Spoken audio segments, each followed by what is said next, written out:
Greetings, this is James Gillen with As You Wish Talk Radio and ECETI Stargate, and check out ECETI Stargate TV. Now we have a lot of movies and shows and radio shows and conferences and everything up there too as well. There's so much going on right now. I was going to skip the news just because there's so much news going on, but all I can say, if you still think this present administration is in your highest and best good, you're a little bit critical thinking, research, and integrity impaired, and if you still support it, good luck, but you're not going to fare well in the days to come. But anyway, karma works and everything's being amplified and accelerated. We just went through this incredible eclipse, and I don't know about you guys, but the energy was so intense, but it hit us hard. And I had all kinds of faces appearing to me, and I don't even want to mention them because we were doing a little battle in the other levels, clearing out these energies. But it was a pretty intense one. And then, God, the next day everything just flipped. But about 2 or 3 days before that eclipse, it seems like as they say in India, the closer you get to nirvana, the more the demons rear their ugly heads, and they definitely reared their ugly heads. So anyway, we'll just leave it at that. And I always say, just toss your TV out, forget it, let it work itself out, and just focus on love and joy and bliss, and get out in nature.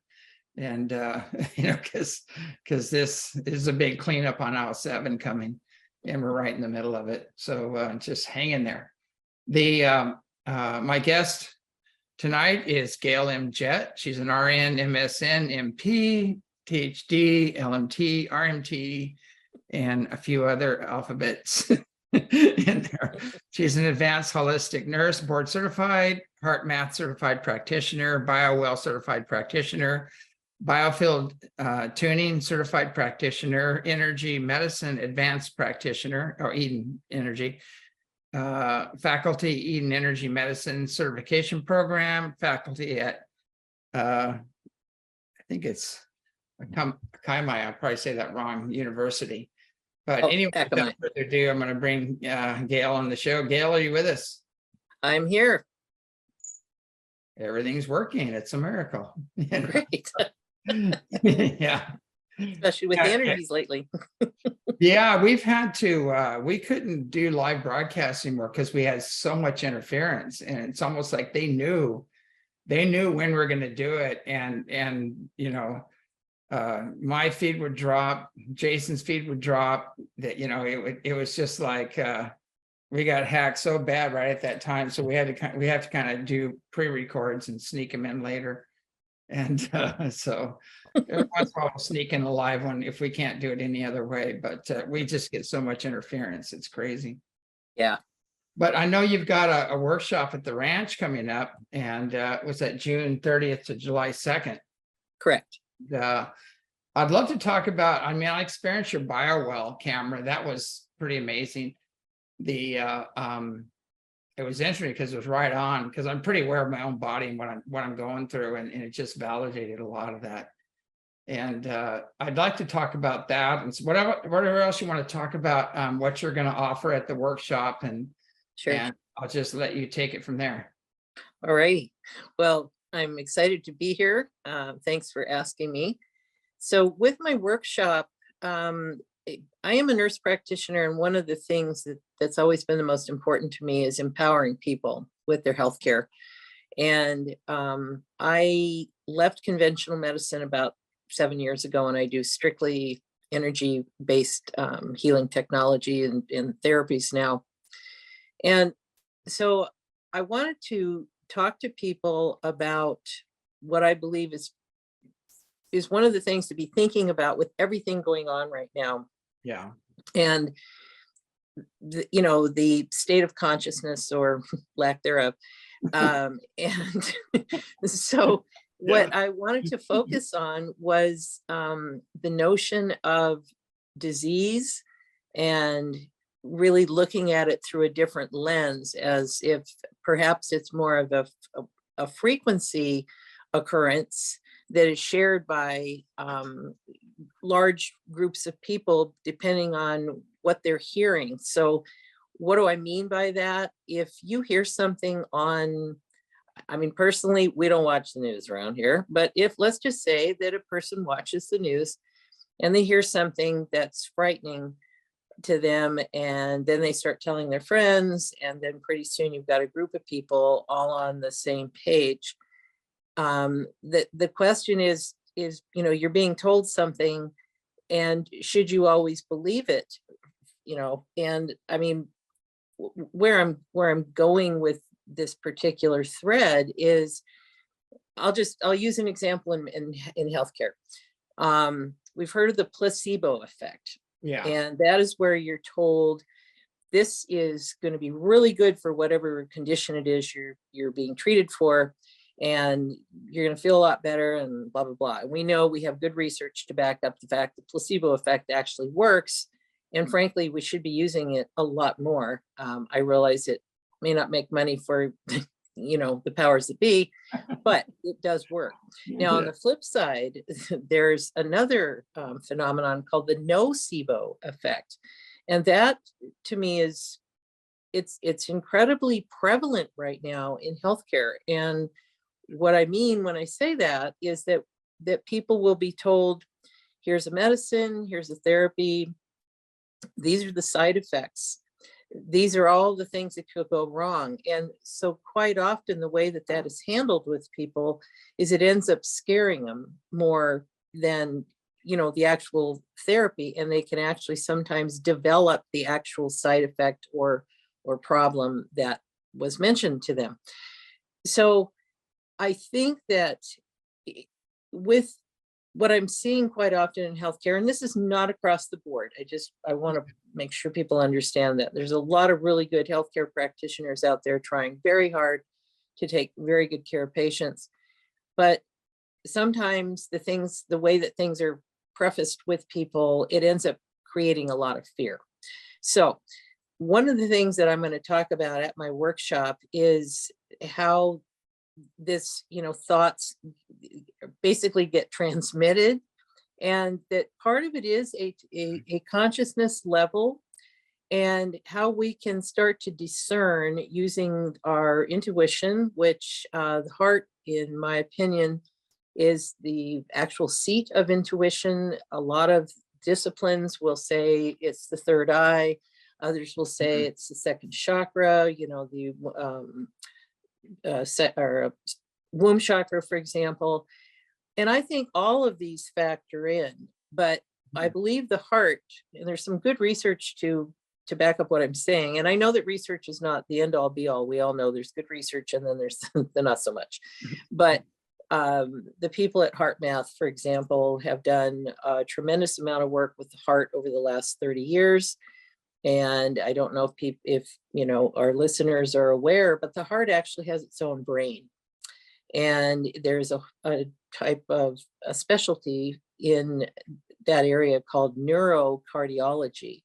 And we know that the heart actually does qualify to be called, it has its own nervous system, for example, and it actually got reclassified as an endocrine gland, which that is a gland that secretes different hormones. And the heart does do all of those things. Oxytocin is one. Oxytocin is an incredibly important hormone. The other thing we call it is the tend and befriend hormone, and it is produced by the heart mostly. There's other areas in the body that also produce it, but the reason it's important is because it's the hormone that is produced when we touch another person, particularly with love, like a mom with a baby, or hugging a friend or a partner, or any of those things. And one of the things that drove me nuts during COVID was the lack of touch. And touch is incredibly important for healing and for just a person's emotional health and well-being. So we can thank the heart for that. And again, the heart, if we begin to listen to it, it is a very important seat of learning and discernment. So one of the things I want to talk to people about at the workshop also is how to start listening with discernment. You know, how do we decide if what we're hearing is really factual, beneficial, that kind of thing. We all know we're being bombarded right now with stuff. Right. Psychic So treatments. Yeah. exactly. And Yeah. so Friday night, when the workshop starts, we're going to talk about the immune system, just a general overview, because I think it's important that people have a good basic understanding how our immune system works. And touch plays a big part, believe it or not, it plays a huge part. And we'll look at it kind of through the Western lens, but also through the Eastern lens.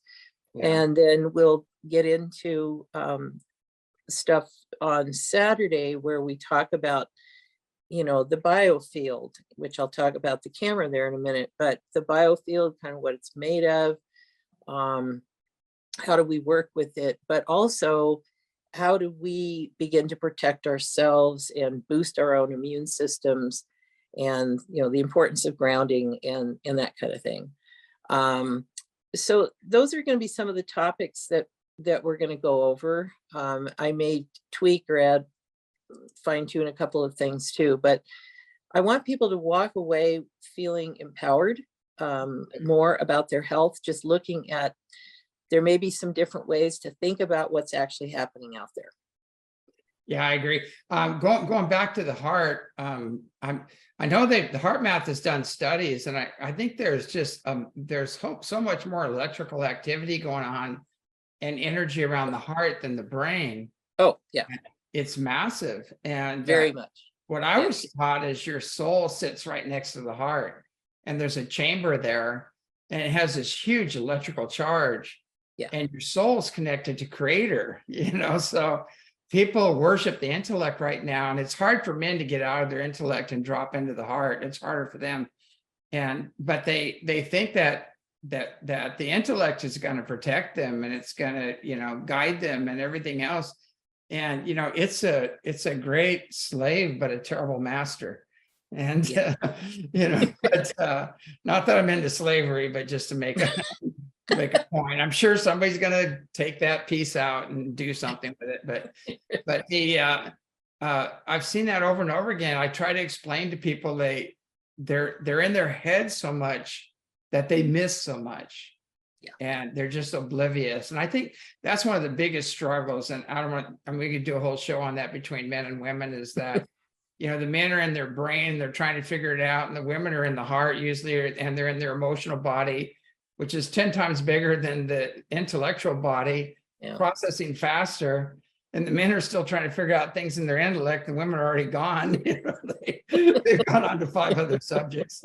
So yeah. So it's kind of and I always too, I mean, this is off subject too, but I always felt that women or grandmothers really need to be in charge, you know, of the planet, hooked up to like a galactic council or something, because right now men aren't. This whole patriarchal program is just not working. Yeah. I have to agree with you, James, on that one. I've long felt, not just because I'm female, but I've long felt that the crone energy is the most necessary energy right now in the grandmothers. Absolutely. I think that if we were allowed to bring back that way of helping to govern and oversee, I hate to even use the word govern, but the way of overseeing the planet and nurturing it back to health, we would be in very good shape very quickly. It seems like over the years, there's just been a full out war against the divine feminine, against the grandmother energy, or coming from the heart. It's like, let's get them out of the heart and just keep everybody in the first 3, you know, chakras: survival, sex, power, and, you know, and the music and the movie industry, all that stuff's involved in that. And the news, like you're saying, you should be very afraid because you got a mugger around the corner and he's waiting for you, you know, and, you know, all this other stuff. But it's unbelievable. I think that is definitely has been the intent of tyranny for some time is to just shut that down. It's not working. It's blowing up in their face and it's coming out anyway, but Yeah. Well, and as it should, and you know what I also want everyone to know, and I know some of our listeners will know this, but strong emotion, particularly fear, is a great controller. Fear is a master. yeah. And I'll be talking about this more in detail at the workshop and ways to work around that. But when we are in a state of fear, and you were talking about a lot of time we're in our head, one of the things I can tell you, and I see this in my energy practice all the time, is that we're no longer grounded. And we'll talk about grounding there and go into more detail what that means. But when we're in our head, and this is women too, when people are up in their head, they are not grounded. When you're not grounded, you are not accessing a very important energy from the earth. And that's critically important. And we go back with one of the things I wanted to say about the heart is that you're right. It is actually about 100 times more powerful. Its electromagnetic field than that of the brain. And they also know that there's more neural pathways leading from the heart to the brain than vice versa. Yeah. And so, you know, I've always thought, you know, as a healthcare professional, it's really sad to me that the leading cause of death in this country is heart disease. Well, what's up with that? And the scary thing is it's going up in women. That rate is going up in women. And I have some ideas why, but it's worrisome. And so I think this is one of the reasons that I want to bring this, the various information to people. Yeah, I agree 100%. It's what I've seen. I was telling people about, they asked me, what do you see happening in the future? And you know, if I say this, I know the people that, you know, I you know, the jab or whatever, everybody's gonna say, you're not talking about the jab, you know. And so I know all about that one. We're talking about something else here. But basically in the future, what I saw is that they were showing me something. They said that people who were constricted in the heart were not going to be able to function with these new energies coming in. Yeah. And that very constriction is going to give them the heart attack. Now, there's other things that are giving people heart attacks too, but that's a different story. But Right. yeah, but and also too, the same thing about the field. And if you're aligned with your soul and the higher levels of consciousness, these lower levels of consciousness have a magnetic field, and that's changing. And if we do go through a magnetic pole shift and your ego is erased or, you know, highly disrupted, you're not going to function at all unless you are pulling from these higher levels of consciousness. So, you know, the moral of the story is pull from the higher levels of consciousness and open your heart and start being loving and kind to each other. And that's the only way you're going to get through these changes. Yeah, no, you're absolutely correct on that. Yeah, absolutely. Mm-hmm. And this is, again, you know, when I talk about grounding, because we're different than toasters. You know, yes, we need to be grounded, but we also need to be rooted into the earth. And that is where we get our sustenance, our energetic sustenance. That's the nurturing, it's the restorative energy. And it's incredibly important. And the thing is, it's interesting. I remember years ago, I was at a conference and one of the presenters showed a little clip of this British dignitary who sort of smirked and said the most powerful way to control a population is through fear. Well, if you think back over what we've dealt with over the last 3 years, it's been one thing after another, after another, after another. And again, every time people are hearing these things, and there's no shortage of things to put them into fear, they're not grounded. And as I said, you know, that's critically important during this time, because it also affects your consciousness. It's just, you know, they all go together. And when you're living from the heart, that's one of the things that, just from a frequency standpoint, it's going to be a lot harder for these lower level negative energies to even, latch on. Yeah. We can get into quantum physics, but the bottom line is we do need to be getting, getting out of just existing in those bottom three chakras. We've got to get back up into the heart. And like you said, live from that place of joy and bliss. And, one of the things that I love to tell people, and I do it myself sometimes, because let's face it, it's crazy out there. Okay. Yeah. It's crazy out there. And I think it's by design, it's they've made it more crazier to reinforce the fear, and everything they're doing is to make it even more crazy, more fearful. right. And like what came first, the chicken or the egg? It doesn't matter. Just get rid of it, just I think they're both rolling across the road at the same time right now. Yeah. Oh, but if people understand one super important way that can help to ground, but also help raise your consciousness, and that's a gratitude list. It's amazing how fast, and I know because you do this all the time, but if people understand the importance of just making a list, and it could be something as simple as I'm grateful for my eyes because I can see the beautiful, hopefully blue sky, usually. But or we've had a lot of really gray here.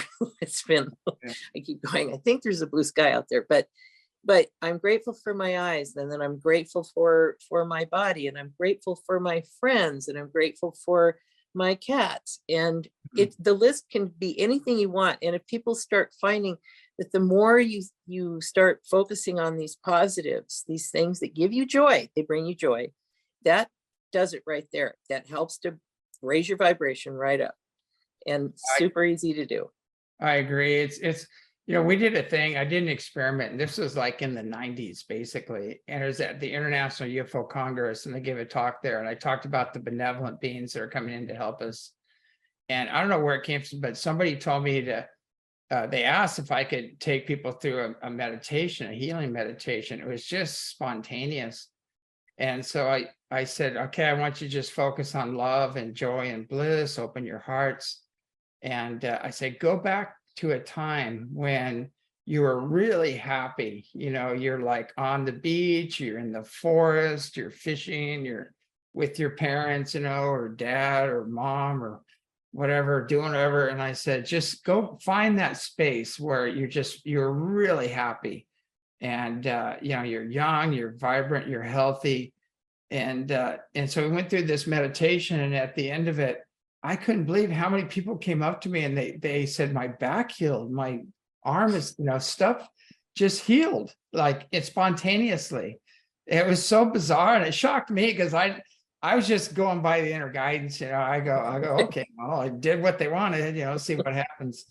And then at the end of that talk, I talked about how we all need to work together for disclosure. We can't keep fighting over this piece of pie. We all have a piece of the pie. Let's put it all on the table, and then we'll have the whole picture of what's really going on, because it's all going on. Everything, there's so many levels to it. And it was funny when I got through, and then I was talking about the Palladians, how they're just pure love and joy and bliss. And you just, and I had to stop because there was so much energy coming in. I was getting tears and everything else. Yeah. And then I looked at the audience, and the whole front row was crying. I go, whoa! I go, I guess that came across, and then they asked me not to come back, because you're not supposed to introduce the spiritual side, of contact. So 5 years later, they invited me back again, and then they disinvited me again after that. So it's like, yeah, I don't know what.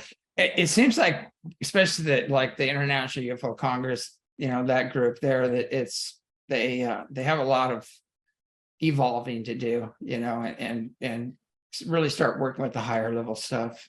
Yeah. But, a lot of jealous, a lot of competition. It's sad, but it shouldn't be there.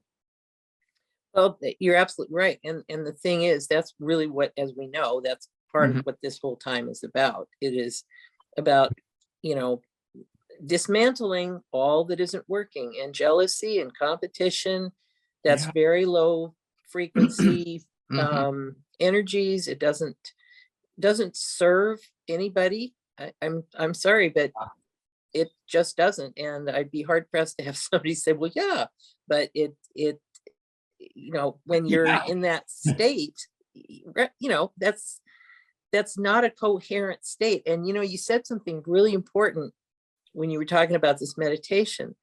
And I was thinking, this is so similar to what heart math does when they talk about their heart coherence techniques and their lock-in techniques. And it's the same type of thing where they, you know, we tell people, go to a time of, just like you said, some really wonderful time where you were having a lot of joy and a lot of bliss, or an animal or a person or something that generates that feeling in you, because you really have to generate that feeling. And Mhm. then you lock that in, and you sit there with that feeling, and then start to focus on your breathing, and you're breathing that feeling out. And this makes me think of some research that was done, and I wish I could recall exactly when, where, but I believe this is several years ago. I believe it was done, I want to say Chicago, somehow Tel Aviv is coming in, but different cities where they had trained meditators. And of course, we know when we meditate, we're getting, you know, you're getting a very steady, high frequency. And what they found was that these people were cycling through this meditation, and that they found that the rates of violent crime and murder and, you know, all of that stuff, burglaries, attacks, all that, all dramatically decreased while they had these people meditating, which again brings up the question of what are you putting out there? And I believe that the some of the players right now know exactly what they're putting out there. And that's why the fear is so prevalent. And it's up to us to start to change that narrative and start to put out the love and the joy and the bliss. And it's doable. And the more of us who do it, that, you know, increases it exponentially. I forget, what did they say? There's only a certain very small part of a population, like, Yeah. yeah, that can Um, begin to change the whole, yeah, the whole narrative. yeah, you hit that critical mass level and then boom, you know, it all flips. Right, right. Yeah, I've seen some pretty interesting things happen, and like at ECETI, it's like an acupuncture point for the planet, and the ley It is. lines cross there, and they told me that what we do there affects the whole planet, and I go, this is interesting, and they started showing me how it works, and if enough people gather together and start, you know, doing clearing work and healing work, you know, I want to mention, just a heads up to people, I'm getting so many emails when people go, what is going on? I am getting hammered right now. And it has to do with the ascension process we're going through and the natural cycles and things like that. But it is bringing up some nasty, nasty old energies, demonic jinn type things. And there's people actually playing with these energies in the spiritual and UFO community and doing you know, like ceremony and you know, attacking each other and everything else. So, you know, just a little heads up, a little warning, be careful, don't trespass on other people, don't allow trespassing energies, don't try to control and manipulate anybody, because you will be controlled and manipulated, and they will own you if you play that game. So Yeah. I just wanted to do a little disclaimer there real quick, because I mean, I'm seeing stuff I've never seen before, and I'm seeing the face. They're hideous, and they're very ancient. They're very old, and people are actually sending these energies out. And they think, you know, they're doing black magic, or they think Yeah. they're doing spiritual practices, but they're not. You know, it's something else. Oh, yeah. No, I agree with you. And I want to say something about ECETI. This brings me to the camera. So the BioWell camera, I took up to your ranch Yeah. last summer and ran some scans on you and my husband and myself and some other folks. And for people who don't know what the camera is, this is a research proven device that's been around for well over 20 years. It was developed in Russia by Dr. Konstantin Korotkov, who unfortunately we lost him last year.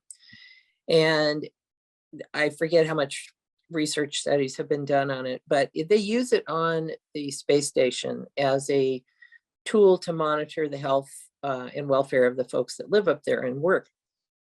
Basically what it is, it's a little box. It's roughly about this big, and it has an orifice in it. And what we do is we take pictures of your fingertips. Now that may sound weird, but this gets into the whole gas discharge visualization. So as living beings, we're giving off and absorbing different gases all the time. So we're talking oxygen, hydrogen, carbon, nitrogen, all of that, nothing mysterious. Mhm. And so it's being given off the whole surface, but what they found was the fingers are an easy way to photograph this. And so you put your fingers in this orifice one at a time, starting with the right hand, right thumb, and then the left. And as you put them in the orifice, then I hit the scan button, and that sends a millivolt of electricity through the dielectric plate that you put your finger on. Now, the good news is you don't feel anything when you do that. Yeah. And yet it excites all the electrons from the gases, and they say too, the biophoton or the photons, and biophotons can also be excited. What that does is it creates a scatter pattern, and then the software in the camera will read that. Now, this is where it gets to be fun, because it ends up translating this into a picture of your aura or biofield. And we take a look at the integrity of that. There's several things that we look at. It then gives us a readout of the meridians and the energy. And by the way, the energy is measured in joules. It's Joules. That's a very well accepted measurement in science. And we also look at the organs themselves and the amount of energy storage. And we're looking at what people have on reserve. You know, how well are you functioning? What's your reserve amount? We look at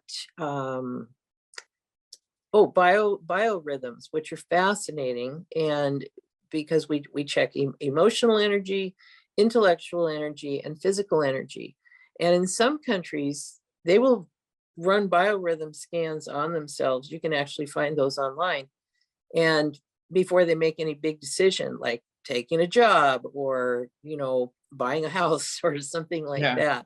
Yeah. So it gives us this really good readout of what your energy looks like right now. It's a snapshot. And as I tell people, this is a simple snapshot. We'll check it again. And we would only start to get concerned is if we see a pattern developing, just like we would in healthcare. If we, get lab work or something like that, we're seeing the same thing starting to show up. But Chinese medicine, for example, believes that disease begins in the energy field out here before it actually starts, and it will tend to progress in until it becomes matter, which is just light, slowed down to the speed of light. Okay.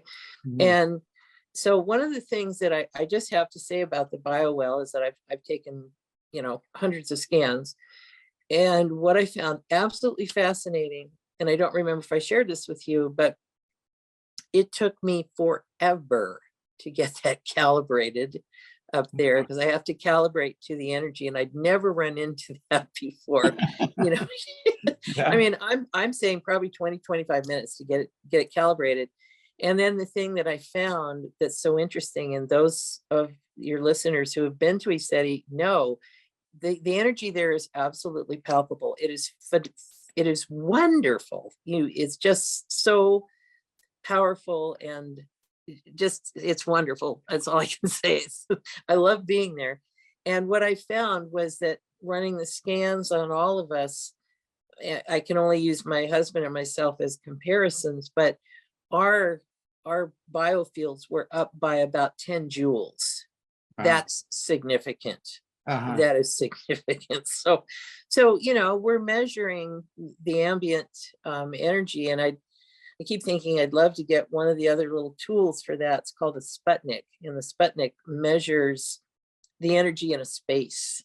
Yeah. And they've used that. One of my teachers had measured that energy in an ashram in India before and after people were in there. It was pretty fascinating. So that's what the camera does. It's pretty cool little tool.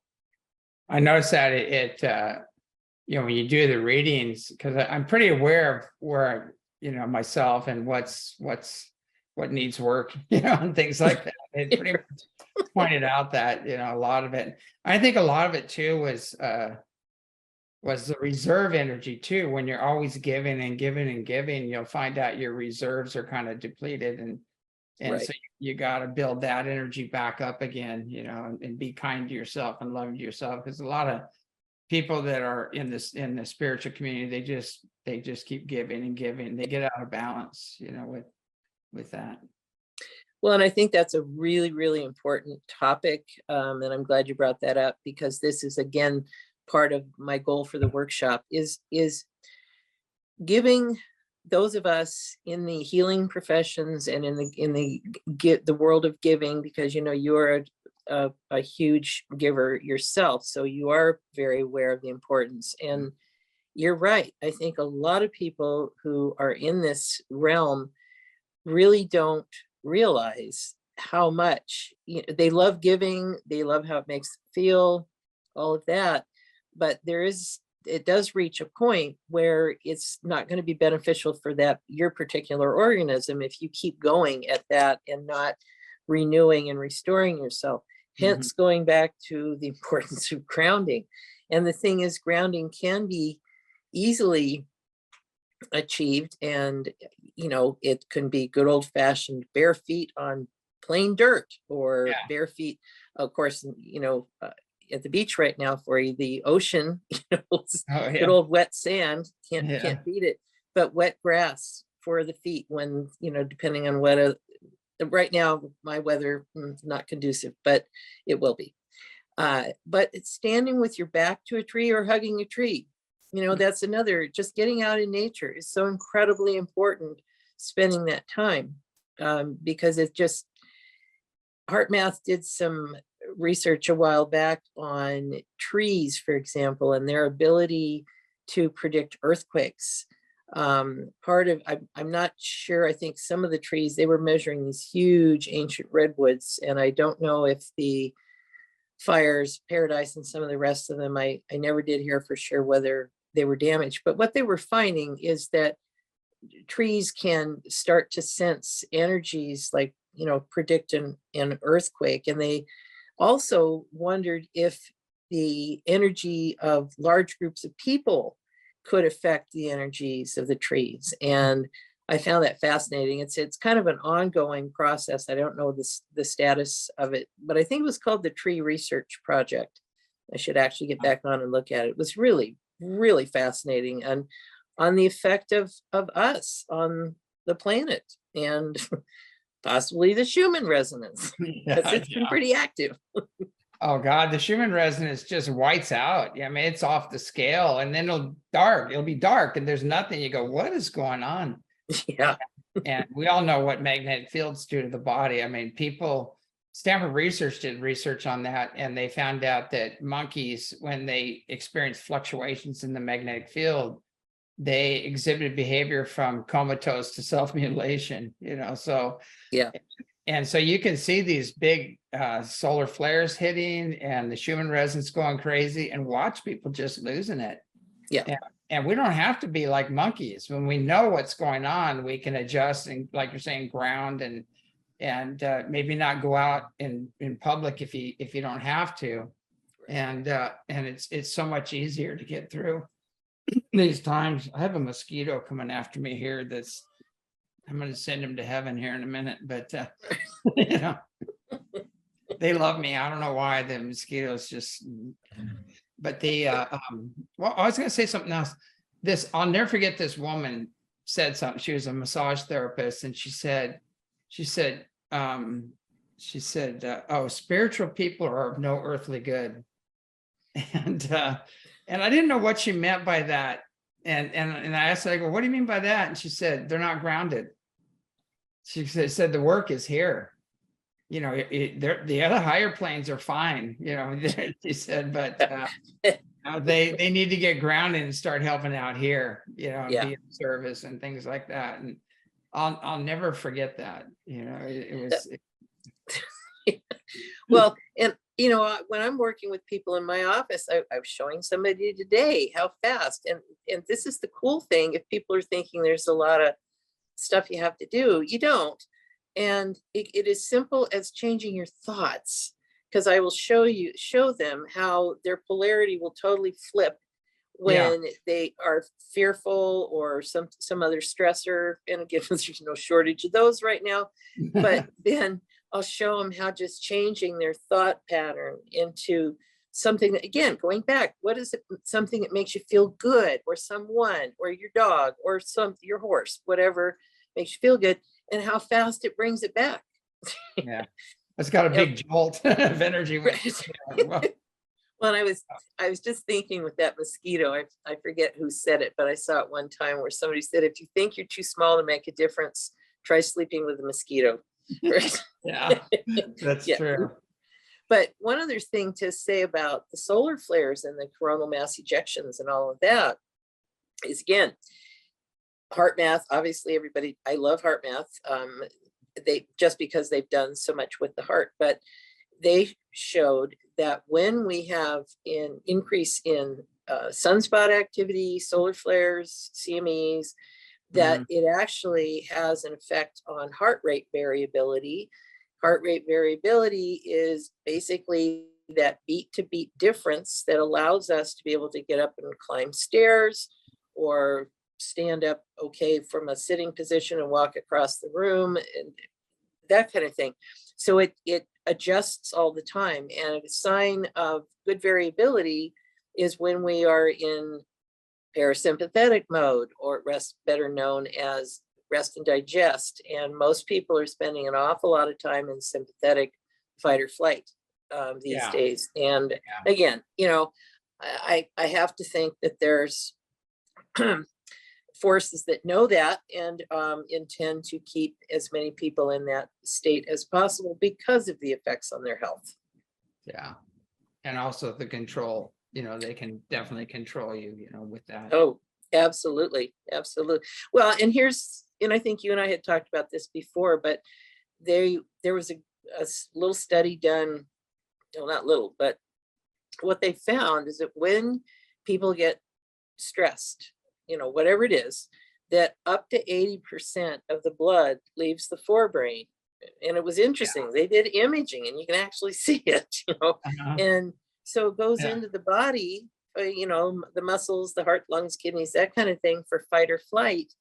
Well, when you've got about 20% up there here, you're not going to be able to access your tools, you know, your critical thinking skills, your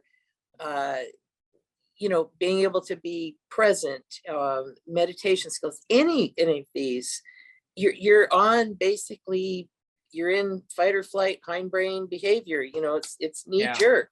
And so again, when we can do very easy techniques to help people get grounded and get that blood back up here because it needs to nourish this area. That's the other thing is, you know, a lot of times if that blood's going elsewhere, you're not getting oxygen and nutrition and removing waste products from the brain and the limbic system, you know, that very important emotional part of the brain. So. Yeah, I think Bruce Lipton did a lot of work on that. And he talked about people in the cities, you know, how their brains develop differently because of the fight or flight. And there's so many challenges and all the psychic turbulence there and everything. Yeah. And you're in your reptilian brain versus your mammalian brain, you know, which is the mammal brain is all about kind of like community and family and all that other stuff. And the reptilian brain is more fight or flight and power, absolutely. But it's interesting. Yeah. I was thinking on the workshop, I think what kind of tools, I imagine you're gonna give people tools on how to really, keep their energies higher, to clear their fields or things of that nature. Yes. I am going to be sharing some tools and techniques.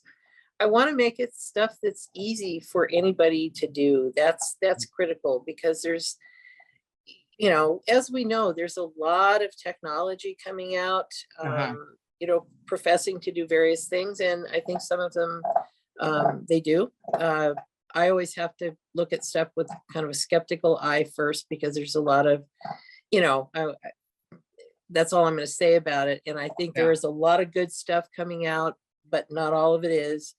Number one. Number two, it can be very, very expensive. And as I remember there was an author, it'll come to me when I'm not thinking right at the moment, but it might have been actually Master Stephen Coe, who I believe, don't quote me, but Okay. who may have said, your hands can heal you. And the amazing power of our hands for ourselves, when you look at, I think it's like 50 to 60% of the receptors of the brain are right here in the hands. Yeah. So if people understood the power of, what they have right now, I mean, our creator gave us a lot of good tools that we've been sort of conditioned out of even knowing we have or using. So these are some of the things I want to focus on. I will have a syllabus for people too, to be able to take home and read, later, that kind of thing. So yeah, we'll go into that. There's some great, I can give people one of my really favorite go-tos, I'll show you right now. So if everybody takes a moment and thinks of something stressful, we don't need to know what it is, but something on a scale of 1 to 10 that's, up there around a 10, 7, 8, 9, 10. World War III. Right. So what we do is just put one hand on your forehead, and the other hand goes on the back of the head, where your eyes and eyebrows would be in the back of your head. Yeah. And you bring that stressor up and you rate it on the 1 to 10 scale. And then you go ahead and close your eyes. Mm-hmm. And you're just going to sit with that stressor with your hands there, because I'm going to tell you why we're doing this in a minute. But typically, if people will do this and hold it for a minimum of 2 to 3 minutes, what they'll usually find is that the intensity of this will drop dramatically. I had somebody in my office today who the stressor was a 10. Yeah. And she held these points not very long, maybe 3 minutes, and it went down to a 2. And what I explained to people is that you're holding specific acupuncture points called neurovascular reflex points. And because your fingers are magnetic, electromagnetic, and one thing to think about blood is there's a metal in it, right? Pretty prevalent. It's called iron. Yeah. And so when we hold these neurovascular points, it's bringing the blood back. It has to come back up into your brain. And there are different points. The back of the head, where the eyes and eyebrows, is fear and anxiety. And we have other points that are for grief and for anger and worry and that kind of thing. But this is a prevalent one right now that we're seeing for a lot of people. So not only does it bring the blood back up, but the more you do it around a particular issue, it doesn't make the issue go away. What it does is starts to temper your reaction and soften it, your reaction to the issue. And it also can be helpful in terms of something called neuroplasticity, which is pretty well known. We know that, yes, old dogs can learn new tricks. Yes, you can make new neural pathways. And as I tell people, it's like if maybe you have places you like to go hike or walk, and you've got a path that you always take that path. Well, what you're doing here is, rather than always taking that path, is you're taking a new path. And the more you take this new path, you like it, and you notice that you start wearing it down, and you have a path going, and the old path just ends up having weeds and stuff grow over it, right? Yeah. So that's basically what we're talking about is just some, training the brain not to always go there, but to start to change it over. So this one can be very effective. Yeah, we have the intention walk there at the ranch, and it's the circle in the Field of Dreams there, and people take that path, and they, in their mind, they say, I've always been whole and healthy. It's like you're putting it right in the now, or I've always been abundant, or whatever. They walk that path, and you can actually film it at night, and you'll see orbs and light spheres everywhere in that field, that are helping people. And we watch people walk right out of their illnesses, walk right out of their disease. They just, they reprogram their body, their DNA, and the land actually reprograms their DNA too, as well, because of the energy there.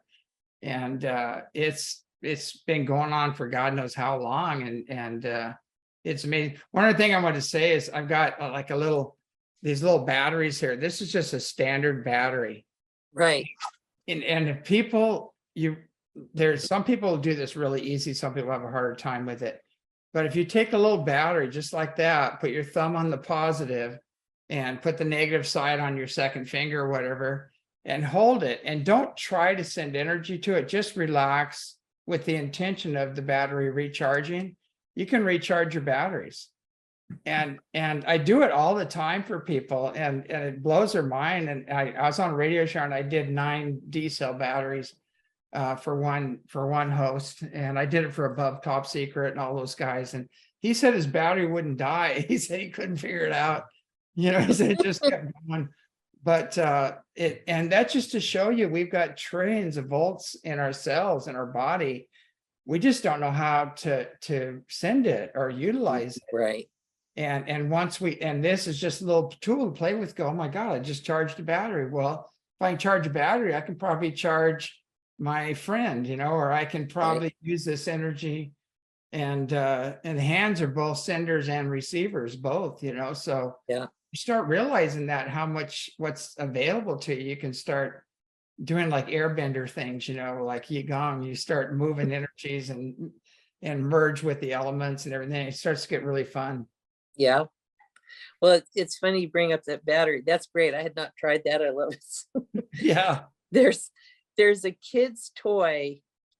I have one for my students, for example, when I teach this stuff and the energy medicine, but I think it's called an energy stick. And so it's same kind of thing. What I'll end up having people do is all circle and hold hands, and then 2 people each will have one end of the energy stick, and it makes this obnoxious noise. It's a kid's toy, what can I say? Yeah. But it'll light up, and it's just because of the energy that's traveling through the hands. And as soon as one person drops the end of one of them, then it stops. So I show that to people in terms of, yes, we're making a connection with another person when the laying on of hands. that's Yeah. what it is. And you're right, it's the same thing as charging that battery. So we're pretty amazing. Yeah, it's kind of funny. We have those I think they're called multi-field. I'm not sure what they're called, but it'll register all the different fields of energy, electrical, magnetic, radio, or whatever else, and has a little thing that goes up and down, and so it'll be on the table, and I'll just look at it, and it'll go like this, and I'm showing people how sensitive these things are, and how your energy fields go out, and it'll tell you how big your aura is, everything, and it also tell you if you're getting hit by any kind of waves that aren't positive or are not in your highest and best good. But tri-field meters, that's what I was just going to say, that sounds like a tri-field. Yeah. Yeah. And they're fun to play with, but you can show people, just you take your hand, you put your intention on it, and it'll go off. But you can take your hand and just act like you're going to touch it, act like you're going to grab it, don't grab it, and it'll go like really loud. It's really funny, but people have no idea.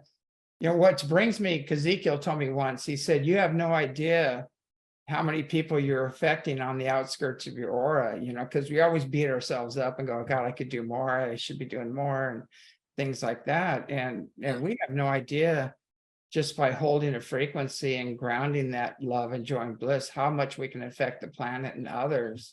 Yeah. Because our fields are out touching everybody, and it's the same way if you're a, Debbie Downer or Donnie Downer or a he, she Downer, I don't know what to say, but if you're one of those and you walk into a room, it affects everybody too, the same way. I've seen people come in the room and they're not, you'll see a sofa and there'll be like 3 or 4 people on the sofa, right? And this other person will come sit down and like, in 2 or 3 minutes, everybody's gone. And they're the only one sitting there. And they don't know why they left. They just got, they just, felt like going. And people need to realize how much they affect the energy fields of others and the area and even the land too. Oh, yeah.